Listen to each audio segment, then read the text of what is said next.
All right. Hello and welcome to the Parsha class.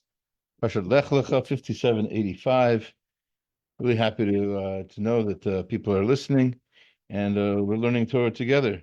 Today's learning should be a merit of Shendel Rachel Bat Gittel Chana.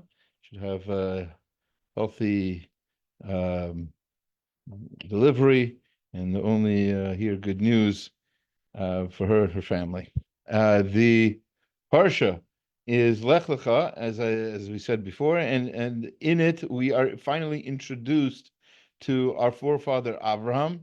I mean, he was Avram, and he was introduced to us really at the end of last week's Parsha in Noach.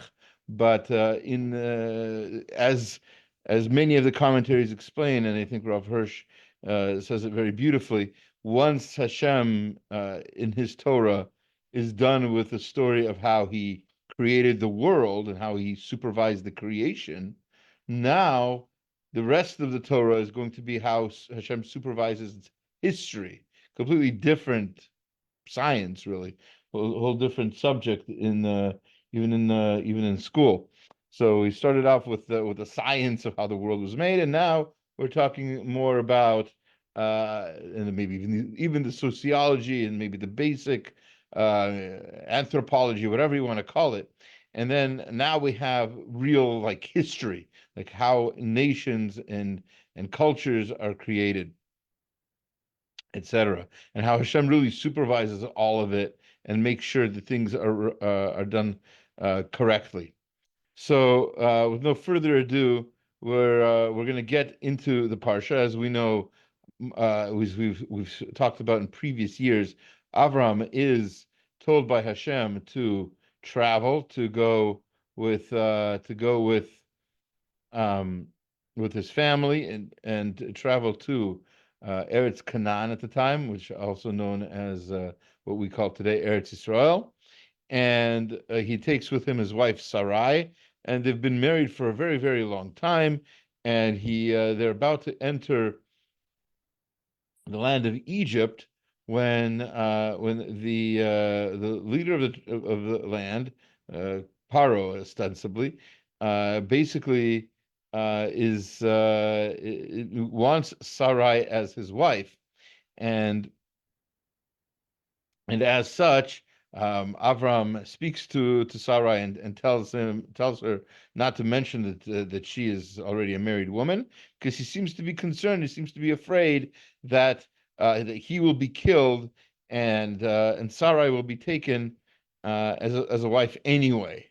So as the world turns, as things continue, that seems to be what happens, because next verse says. This is chapter 12, verses 15 and 16.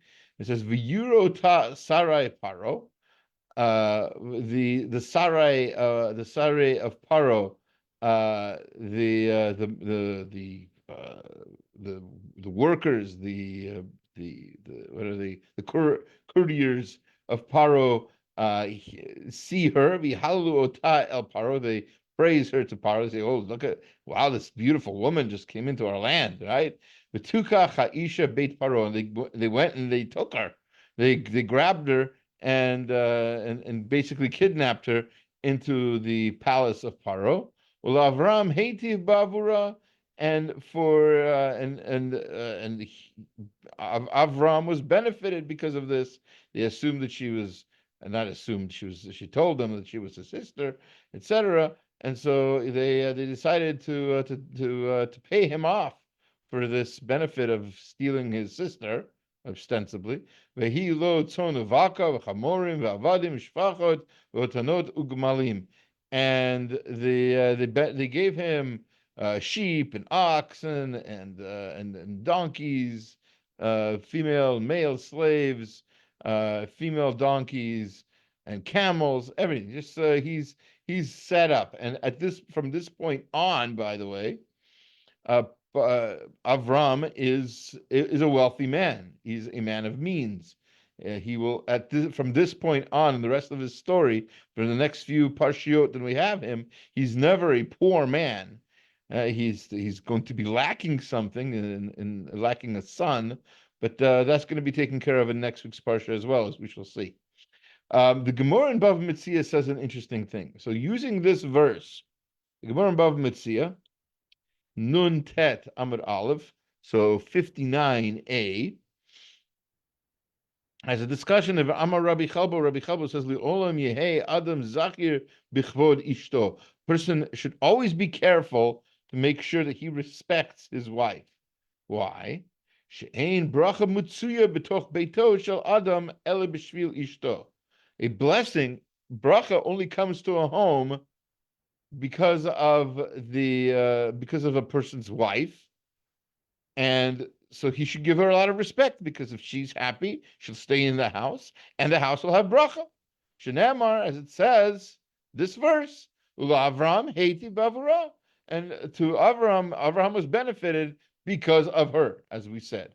Behind the Amar Ruhu Rabba Livnei Mechuza Okiru Lenishaychu Ki Hechi Litit Atru. So honor your wives. Is what Rava used to say to the people of Mechuzah. He was the rabbi of. Honor your wives, because if you do, you'll be rich.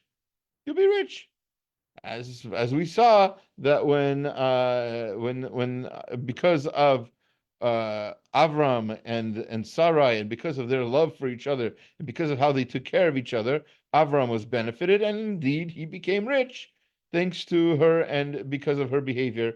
She listened to him. She said she was his sister when she was indeed his wife, etc. Before we go too much further, it's worth mentioning that she was indeed not raped or even had relations with Pharaoh. In fact, she was eventually released because they were stricken. Hashem struck them with an illness, whether it's the closing up of all pores, etc. And eventually, Paro got the message that it was because of Sarai, and he let her go. And Avram even prayed for him. This story, by the way, is repeated later on as well with the Plishtim in next week's parsha, but I'm getting ahead of myself. What I'd really like to point out is this concept in the Gemara about how important it is to honor one's wife is actually used in a halachic sense. There's a discussion in the Chashukei Chemed regarding where in the Shemona Esrei should one pray for a wife.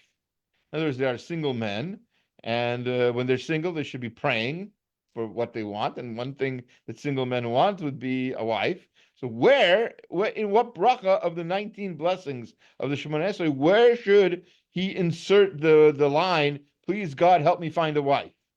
There's a discussion about this. So the Chashukei Chemed brings different opinions. I think one opinion he brings is from Chaim Kanievsky, his father-in-law, that in the bracha of Sim Shalom or Shalom Rav, the last bracha in the Shemona Esrei, right? The bracha for Shalom. So that's where the Gemara says elsewhere, as we know, that having a wife brings a person to Shalom, Tovo, Vracha, all good things, blessings, and peace all come to a person when the person is married. So in the prayer for peace, that would be a very convenient place to pray for a wife.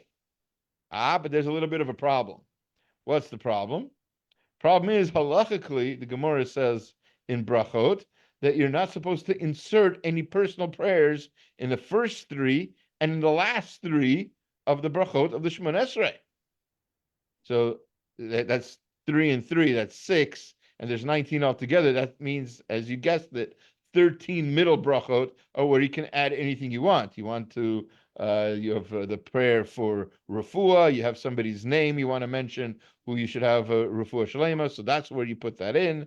You're having trouble studying, you can't remember what you learned or whatever, so the prayer for knowledge, right? Notain chanina dat, right? Where we praise Hashem for giving us knowledge, that would be a great place to put in a prayer for knowledge. But the last three brachot and the first three brachot, you're not supposed to touch. You can't add your own personal bakashot there. So how are you supposed to add this in to sim shalom? So there's various methods to this, but one thing that can be said is you're not supposed to make a personal prayer, but you can make a general prayer. You can add that perhaps into your prayer and say right before the bracha, you can say something like, Hashem, please help all the single men, all the single women find their zivugim, or something like that. So make a general prayer like that. That's one idea. But there's other opinions too. They're also in the prayer for Torah, the prayer for knowledge. Perhaps that's a good place to pray for a wife, because the Gemara says elsewhere that indeed you can't learn Torah properly without a wife, which is why kolim all over the world, their general policy is to not accept anybody until they're married. So that's kind of the idea, that the real complete Torah knowledge can't be gained without being a married man. And based on this Gemara that we just learned in Bava Metzia about the man who honors his wife, he's going to be wealthy. So perhaps in the prayer for bracha and Barech Aleinu, so there's an opinion that the Cheshukei Chemed concludes perhaps that's a place. I don't know if that's the conclusion actually, but in one of his opinions is that's a good place in the Shemona Esrei to add a prayer for your wife, because the person who has a wife and she's a happy wife, you have a happy life, and you'll have the bracha, and so maybe Borech Aleinu is the ideal place to insert a prayer for a zivug. Okay, with that said, we continue. Avram travels, and he has with him his nephew Lot, and Lot is also very wealthy, and he doesn't want the same kind of lifestyle as his uncle Avram, and he leaves and goes to Sodom. And as soon as he leaves, Hashem speaks to Avram again, and Rashi points out, other commentaries point out, that Avram would not be visited by Hashem, would not have prophecy while Lot was living with him, because Lot was such a bad person, such a lowlife, and he kind of dragged down the spiritual status of his uncle. And nevertheless, he's his uncle. Avram loved him and didn't want him to suffer, etc. And so, but as soon as he left, however, that's it says V'Hashem Amar El Avram, and Hashem spoke to Avram, and after Acharei he pared Lot, as soon as. Give me 1 second. I see there's a problem. Let's fix the problem immediately before I forget. This is the new update in Safari makes it is new, so it's I just have to keep in mind that I have to fix some things before I publish them. Anyway, Hashem Amar El Avram Achrei Pared Lod Mimo. So Hashem spoke to Avram after Lot separated from him, as I said, Sa na'inecha, lift up your eyes. And this is what we're going to focus on quite shortly.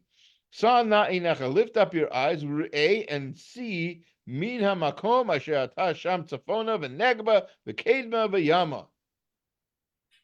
And look at the north, the south, the east, the west, and all of that you see, that whole land, ki et kol ha'aretz the whole land that you see, lecha nena, I'm going to give to you, uzarecha ad olam, to you and your seed, to you and your descendants forever.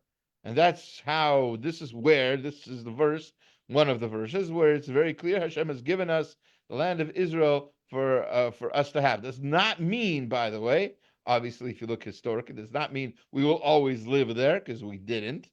We haven't. Some of us still aren't. But nevertheless, the fact that it's ours to keep, does not change whether we live there or not. Hey. It is indeed our land. Okay, so with that said, it's an interesting question, as I pointed out before. Why is it that Avram is asked to lift up his eyes? Right? Sana inecha, please lift up your eyes. Looking up somehow helps you. Look east or west. You can look down and look east and west. What's the point of this looking up business? So the Meshech Chachma has a beautiful and very, I think, relevant point to make. Sana inecha chule. The explanation, the concept that's being mentioned here, Eretz Yisrael mikudushat mikol haaretzot. The land of Israel is holier than all the other lands of the world. V'hi tachat hashgachat Hashem yitbarach, and it's under Hashem's direct hashgacha, direct protection, direct supervision of Hashem all the time.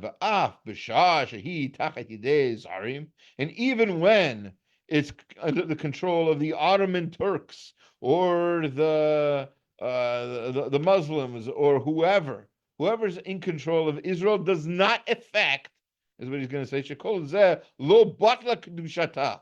The holiness of the land is not affected at all by who's in charge of the government there. The government doesn't matter in Israel. What matters is that the land is holy, whether or not whatever else is happening. V'chein haya b'mei Avram, etc. It says af shekanani haya az ba'aretz. The Canaanites that was still there. Canaanim were so awful. Were so disgusting that only when they were completely awful and disgusting that it was time for them to be removed from the land. The land disgorged itself of them. Right? This is how that's how the Torah discusses it. They were so awful. Bavur kivat haaretz natan Hashem meod shekel. And still, and there had to be business dealings that he had to have with these people. He had to buy Marta Machpelah from them, and everything else. It doesn't matter how gross the people are who live in Israel. Israel is going to be holy regardless. It has nothing to do with who lives there or what else is going on. So when Hashem says to Avram, "Lift up your eyes," what it means is, and let's just skip to the bottom here. Because zot sana einecha lemala lehit vonen al ruchniut hahashgacha v'hanhaga v'ruah ki kol haaretz lecha nena shegam lecha hi netuna. So even though it's a practical, normal human life that people live in Israel, there's going to be business dealings, and there's going to be gross people, and there's going to be all kinds of, regular life going on. But you're supposed to look up and see the ruchniut, the holiness through that, right? That's what it means to lift up your eyes. Look from a different mode. Look from a different perspective. Don't look from the earthly perspective. Look at the world the way that heaven looks at the world. Remember, it might not seem holy, but you're supposed to look at it with spiritual eyes. Now, by the way, this isn't only for Israel. This is life in general as well. Very often I'll find myself, walking to shul on Shabbat from home, and what do you see all the neighbors doing? The non-Jewish neighbors, ostensibly. What are they doing? They're washing their cars. They're mowing their lawn. They're gardening. They're yelling at their kids or whatever they're doing. Normal Saturday stuff.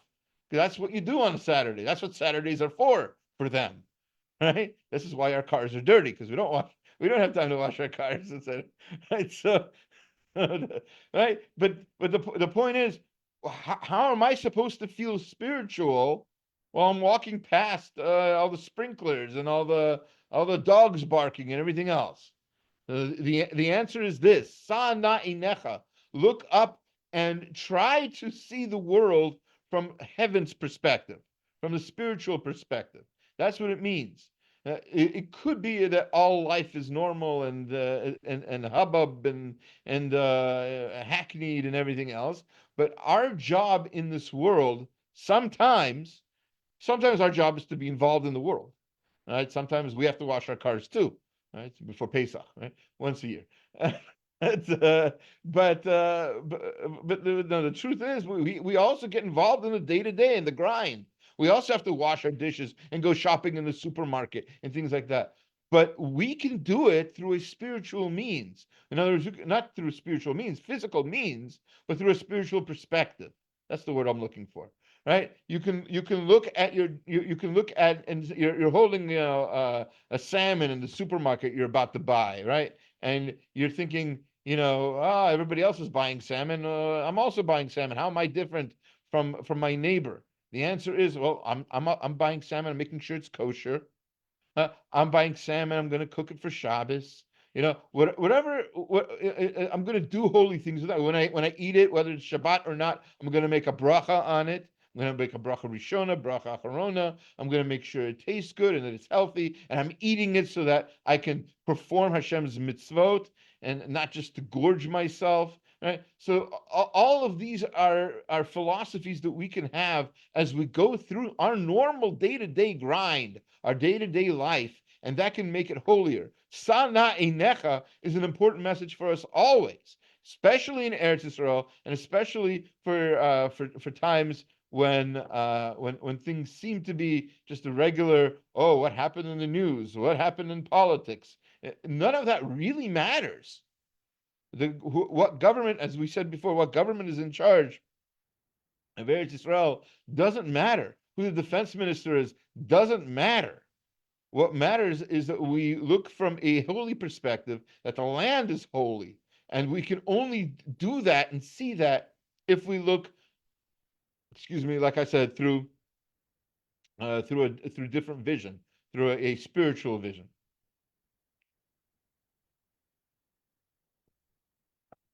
And then in part of that conversation, again, still chapter 15, chapters 7 and 8, the very next verses, in fact, Hashem says, "Vayomer elav ani Hashem asher hotziticha ur kasdim." I am Hashem, says Hashem. He is Hashem, who took you out of ur kasdim. Latet lecha et eretz hazot l'rishta, et haaretz hazot l'rishta.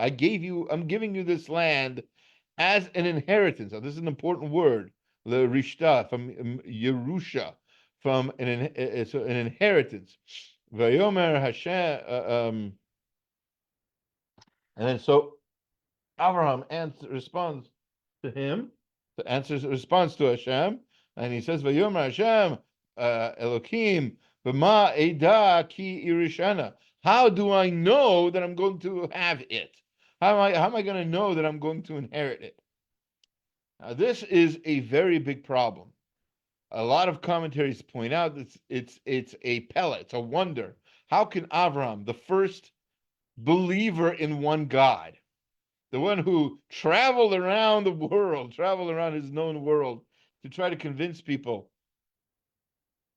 that there's one God, and and now he's seems to be doubting something God told him.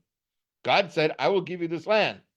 So a person who believes in Hashem should say, "Well, good, Baruch Hashem, Baruch you." Right? So why is he saying, how do I know? How will I know? So this requires some study. Let's look at some of the classics here. Let's look at Rashi, what Rashi says. Now this Rashi is on a previous verse. I mean by Hashem that the Avram believed in Hashem. Lo sha'al lo ot al zot. He didn't ask for any sign of this.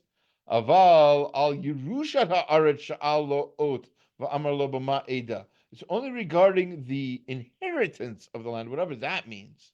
So that seems to be a key here. It's only regarding the inheritance that Avram shows any kind of doubt, let's call it, or suspicion about it. And I just want to point out that there are a number of commentaries that that talk about this. As I said before, it could be that he's in doubt. I think that Rav Soloveitchik says that he's in doubt as to how the Jewish people will be able to hold on to their concern for Israel, considering the fact that even he himself came from a different land, from Ur Kasdim, and here he is now in Israel, and he's supposed to be a lover of the land. How will people not living in Israel, like future descendants, like us, who are not in Israel, how will we be able to love the land as much as we should? So that's that he has a discussion there about that, and basically his answer to that question is self-sacrifice. Just like Avram sacrificed himself in Ur Kasdim, not for Ur Kasdim, right? He sacrificed himself for Hashem, so that his descendants also have that ability to self-sacrifice for the purpose of Eretz Yisrael, whether that means fighting in the army, lone soldier, or whether that means donating more than they would for other causes, buying bonds, whatever it is. Jewish people have been lovers of Eretz Yisrael for a long time. They settled there before it was even habitable, right? Back in the 17, 1800s, when it was swampland, they were trying to start a community there. So all of that is one answer. Another answer, based on an idea about Yerusha, about inheritance, that's talked about in the Masechta that Daf Yomi is actually learning now. Actually, Mishnah Yomi also is in the same Masechta. For a short time, we're going to have some overlap. Bava Batra. And Bava Batra Samach Hey, Amud Bet, there's a discussion there about inheritance and about whether inheritance can be taken back. And that's the thing. Because if what Avram is asking, according to Pardes Yosef, Pardes Yosef is writing about 100 years ago, and he's quoting the Vilna Gaon, and he writes that what Avram is really asking is, I don't know what mode you're giving this land with. What does that mean? In other words, I thought you mentioned that it's a Yerusha, that it's an inheritance. Now, if it's an inheritance, that's great, because as we said from the Gemara in Bava Batra, an inheritance cannot be taken away. However, if it's not an inheritance, if it's a reward, then I can't. Then perhaps it will be taken away, because rewards can be taken away. And that's according to the Vilna Gaon. So why would he think that this is talking about a reward? So let's look back at the language and see how did Hashem introduce himself? Said, I am the one who brought you out from Ur Kasdim. Ani Hashem asher hotziticha mi Ur Kasdim. In other words, by saying the words Ur Kasdim, he knew that Avram knows who Hashem is. Why do you have to connect yourself to that event where you rescued me from Ur Kasdim? Perhaps you're trying to make a point here. Ur Kasdim, in other words, like the fact that I sacrificed myself in Ur Kasdim, and that you rewarded me by saving me and bringing me here. Oh, so maybe you're saying that the land of Israel isn't a Yerusha, like proper inheritance. Perhaps you're saying that the land of Israel is more of a reward for what I've done. Now I'm concerned. How will I know that my reward will continue? Because rewards only last a certain amount of time. If I'm rewarded for a mitzvah that I've done, that's not a permanent reward. So how do I know that my descendants will get this land because of something that I did? And that they'll still deserve it, by the way. Because that's another thing about those kinds of rewards, is that rewards have a not just a statute of limitations, call it that, but it also it has to be earned by whoever gets it. You can't receive a reward from somebody else, right? If your father won the lottery, you can't come in and collect it, right? You have to earn it too. You also have to win the lottery. If the lottery is for performance of mitzvot, then Avram is rightfully concerned that not all Jews, unfortunately, will always be keeping mitzvot. And if not, then they won't earn it. And then they're not going to get it. So how do I know that this is a Yerusha, an inheritance that they're going to get, whether they deserve it or not, or if this is just a piece of the reward for my mitzvah? And that's what his concern is, and that's why he asked the question. He has no doubt that Hashem is able to do it. He has no doubt that Hashem is not lying to him. The only doubt is this a reward for Ur Kasdim, or is this indeed a Yerusha, an inheritance that they're going to get regardless? Okay. Let's go a little bit further, a few verses down. Still part of this discussion, and we're going to get to the covenant between the parts, the Brit Ben Habitarim, very important, fundamental historical event where Avram is promised not just the land, as we already saw that, but he's also promised that his descendants will be slaves in Egypt, as we know eventually happens. Now, part of that promise is a very controversial, fundamental question that we all need to study and get some clarity on. Because what part of what Hashem says, V'yomer Lavram, Hashem speaking to Avram, you should know that your descendants will be strangers in a land that does not belong to them. They're going to be made into slaves, and they're going to be made to suffer there. 400 years. Even, and that nation that does this thing, that does this inui, that does this suffering, that causes the suffering, that causes this enslavement, these 400 years, them too, I'm also going to judge them later. And then your descendants will go out with great wealth, upraised arms, etc. This leads into a very fascinating, famous question discussed by many of the early commentaries. And that is, and we've had another fundamental question like that. It's important to point them out, by the way, when we do, because these are the kinds of questions that we get nowadays as well, and we need to know how to answer them. So this question is, I'll just say it out, and then we'll look inside. The Jewish people are going to be harassed and hurt by another nation. Let's call them Egyptians. Okay? And then Hashem says, and I will judge that nation too. How is that fair?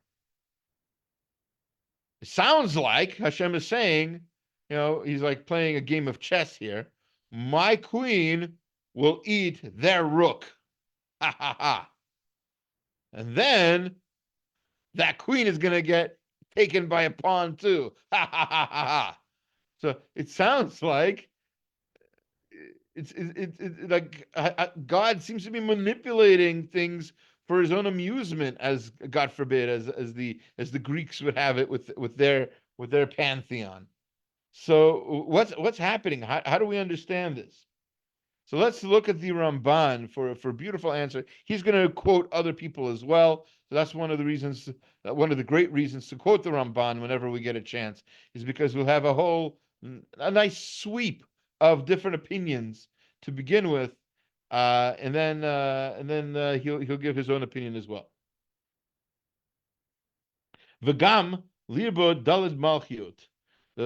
When he says v'gam, and also I'll also judge them. So he says, he's quoting Rashi, by the way, that this is the four nations under which we'll be exiled. right? The Babylonians, the Persians, the Greeks, and currently the Romans. They will also get theirs. Sha'af hein kalim al sheibdu et Yisrael. They too are going to be punished for the bad things they do to the Jewish people. Lashon Rashi, that's a quote from Rashi.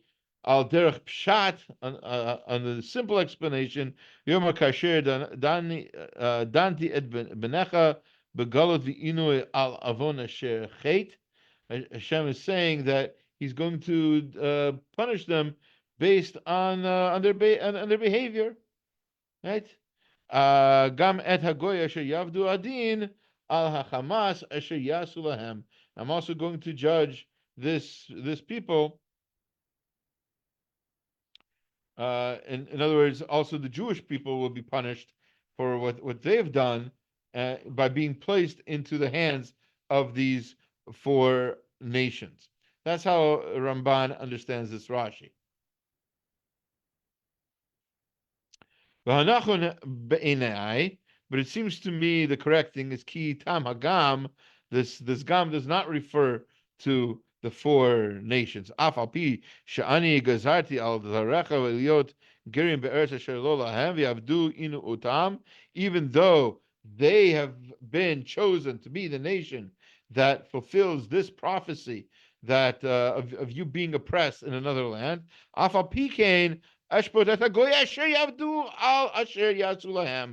going to punish them also. They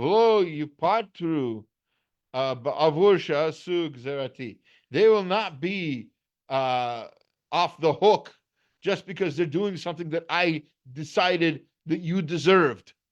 Right? You did the wrong thing. You deserve some sort of punishment or whatever, and then the nation that performed that punishment doesn't mean that they're off the hook. So what this means? So Atam Kimosh Amar HaKatuv V'kineti L'Yushalayim L'Tzion Kina Gedola Ketzev Gadol Ani Kotzev Ala Goyim Sha'ananim Asher Ani Ketzafti Ta'am Hema Azru L'Ra'ah.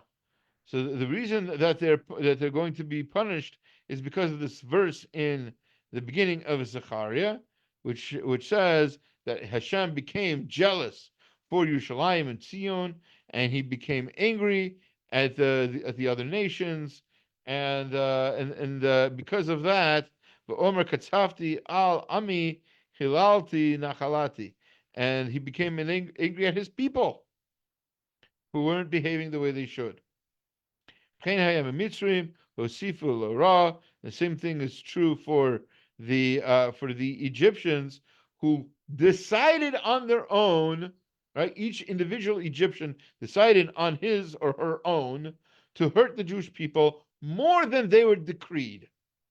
What does that mean? Just because Hashem said that the Jewish people should be hurt doesn't mean kishishlichu beinehem leyaor umaru chayehem chashvu lechmot lamchot et shemam. They threw their children into the river and made their life difficult, tried to kill out the Jewish people altogether. That was not the decree. It never said that. The Egyptians on their own chose to go to that extreme. And because of that, they deserved some sort of punishment.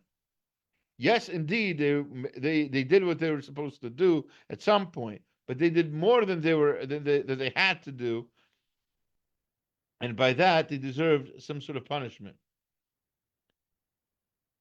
Later on, he also quotes the Rambam, and the Rambam really focuses on the idea that each individual Egyptian chose to participate, right, regardless of that. And the Ramban does not like that answer. It goes back to this answer, this idea that indeed the level of cruelty that the Egyptians showed is the reason why they deserved punishment. It's a much more, much longer, much more involved Ramban, and I invite you to look through the source sheet. I have the entire text there for you to preview. Maybe over Shabbat. It's a short Shabbat anyway. You can take a look. Obviously, print it out beforehand, etc. All right. Later on, towards the end of the parsha, before the Brit Milah, which ends the parsha, Avram has been promised that he'll have a child. Sarai is in Akara. She does not have the physical wherewithal, the internal apparatus, if you will, to have a child, and therefore she suggests that he take her handmaid Hagar, and so he does.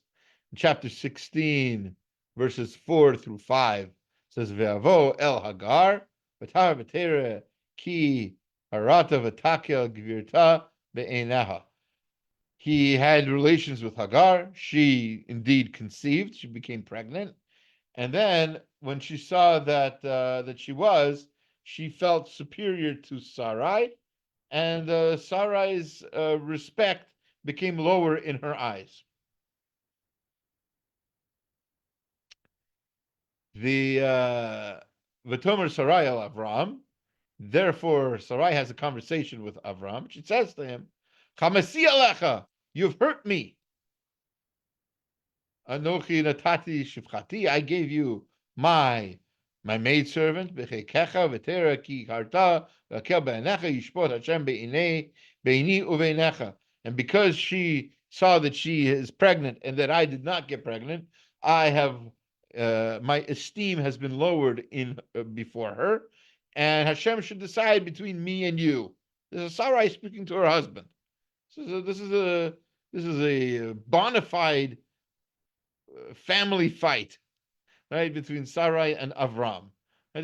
This is a family feud right here, right? She says Hashem is going to judge between me and you. Let's see what the survey says, right? That sort of thing. Sarai is upset with Avram because of this thing. Now, we have to ask the question, what did Avram do? How is he responsible? We're not talking about, this isn't like, some TV show comedy or whatever, where a wife blames a husband for something he didn't have anything to do with. Somehow Avram is responsible, at least from Sarai's perspective. How could that be? Well, I'm glad you asked, because Rashi asks the same question. Rashi says, Hamasi alecha, you have hurt me. Hamas ha'asui li, you have done something wrong to me. And what was that? Alecha ani matu ha'onesh. I require a punishment for that to you. She wants Avram to be punished because of what he did, which is what? Keheshit palalta la'kadosh baruch hu ma titen li v'anihu halech ariri. You prayed to Hashem and said, you said, what will you give me, seeing that I am ariri, that I am childless? Why you? You're married, and every good husband knows that it's supposed to be us. It's never me anymore. What will you give me? You should have said to Hashem, what will you give us? Us, me, I'm part of this. You only prayed about yourself. You didn't pray for both of us. And that's why, since you didn't have me in mind, that's why you were about to have a child. Good for you. Mazel tov, right? Mazel tov, as they say, right? But me, you've left in the dirt. You threw me under the bus. You didn't pray for me.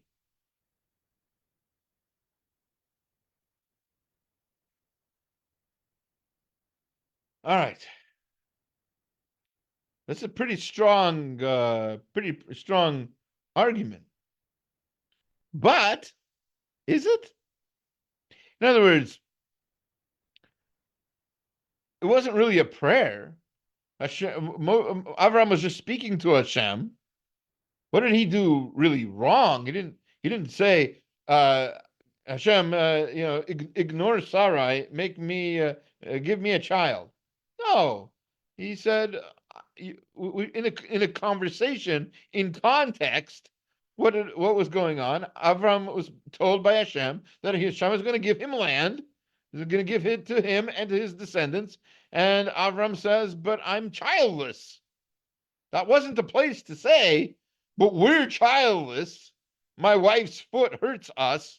Oh, whatever, this wasn't an opportunity for a whole, this discussion about this. It was just it was a back and forth. So to understand how Sarah's argument has some teeth in it, has a good point, we're going to look at the Machshavot Musar. Machshavot Musar, written by Rav Shach, whose yahrzeit is coming up, Motzi Shabbat next week, not this week, next week. Rav Shach was Rosh Yeshiva of Panovich, and Rav Shach was also Rosh Yeshiva in Europe. In fact, what a lot of people neglect to remember about him is that he was the last Rosh Yeshiva who was also Rosh Yeshiva in Europe before the war. Before the war, right? He was that highly respected. Oh boy, just trying to make it a little bit bigger. Not like it doesn't have to be huge. All right, here we go. Here we go. Okay.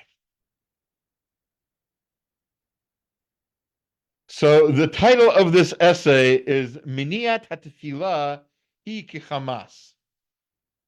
I'm not mentioning something in tefillah is Hamas, is a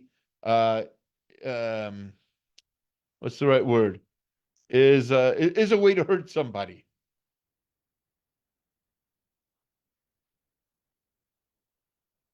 And he quotes this idea in a few places. This is one of the places. So he says, "Hine la'achash Sarah natata natna et Hagar la'Avram Amra Shisher Chamasi Alecha," etc. Rashi Perish Rishon Shetana Lo Palelta Alai. You didn't pray for me. Hine Medine Mamonot Yesh Gazal v'Chamas. The interesting thing about this is we're using the word Hamas, which is usually like thievery. And he mentions it's in the laws of like money. We have this concept of like of stealing, of Hamas. We talked about in last week's parsha in Noah that the flood happened because of little tiny what's the word I'm looking for? Financial indiscretions, right? That were done. So that's usually how Hamas is understood. I'm not talking about the organization. They have a special place for them. V'kan Sarah Tana Shizeh Hamas.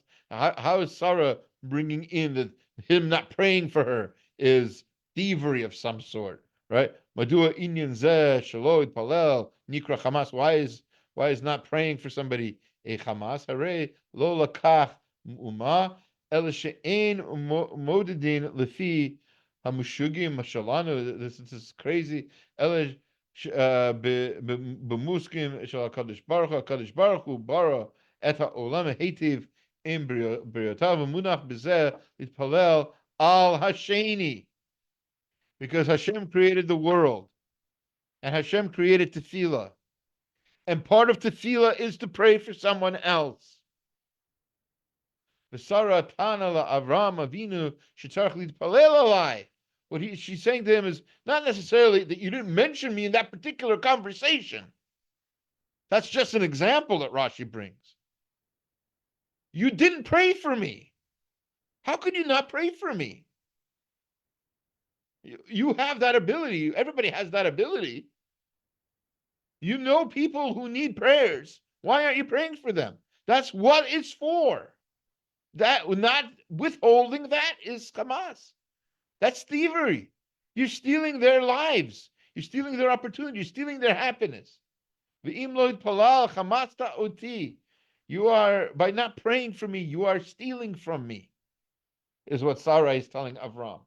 And what really the Torah is telling us through that conversation. The Torah doesn't usually peek into private conversations of the forefathers. Just as this isn't a way to to keep the ratings going, right? If there's a conversation like this in the Torah, it's to teach us a lesson, and the lesson is pray for people. It's he compares it elsewhere, Rav Shach. He compares this to a waiter who doesn't serve you because you haven't paid him. What do you mean you're not going to serve me because I didn't pay you? It's your job. Do your work. After everything's done, you'll get paid. I don't have to pay you individually. You have to do what you're supposed to do. What's Avram supposed to do? Avram's supposed to pray. With the bonein v'im zeh rak etzel Avram and Sarah. This isn't only for Avram and Sarah, but vayday kach gam etzel kol echad me'atana. For all of us. HaTorah tzivata lehetiv im hasheni. The Torah wants us to care about the second person, about the other guy, about everybody else. V'im ani yachol la'asot tova v'eni oseh. If you want to do something good and you didn't do it, ani chomes. That you've stolen. You've taken away a good that you should have done for somebody else. In other words, everything is tied into thievery. You are stealing the life's quality of somebody else if you're not praying for them or if you're not doing something that you could do for them. It's not that you're an independent, I can do whatever I want. That's not how that works. Im ani baal kavod vitpar keneged hasheni o ani mekabed oto ani hamsen. If I have the ability to give somebody honor and I don't, I'm stealing from them. I'm stealing their honor. Akol nimdad lefi lashon Torah lefi binat Torah. Everything's built on the Torah, and that's the language that the Torah uses is instructive. It's supposed to teach us how to behave. What we're learning here is that our ability to care for other people and our ability to show concern is part of our responsibility in the world. It's not just, oh, that person's nice, that person cares. Everybody has to care. Has to. It's part of how the world was made. Right? Lechen Hamas inu rak b'maaseh shel Avram b'sar Hagar, ela gam kasher enenu nohe karuig lefi Reuven and Shimon. Every single Reuven and Shimon has to do this. Ha'im haTorah lo divra b'zeh. Wouldn't the Torah talk about this? This is exactly what the Torah does. The Torah shares lessons in its language for all of us to learn and for all of us to benefit from. And again, when we learn Torah together, that's a great opportunity to remember that we have a lot to learn and many lessons that will improve our lives and the lives of the people around us. And that's one of the great lessons of Parshat Lech Lecha. So thank you for listening. And again, the learning today should be a skut for Shendol Chana Bad, Shendol Rachel Bat Gittel Chana. They should only hear good news for them and from them. And you should all have a Shabbat Shalom. Is there any update?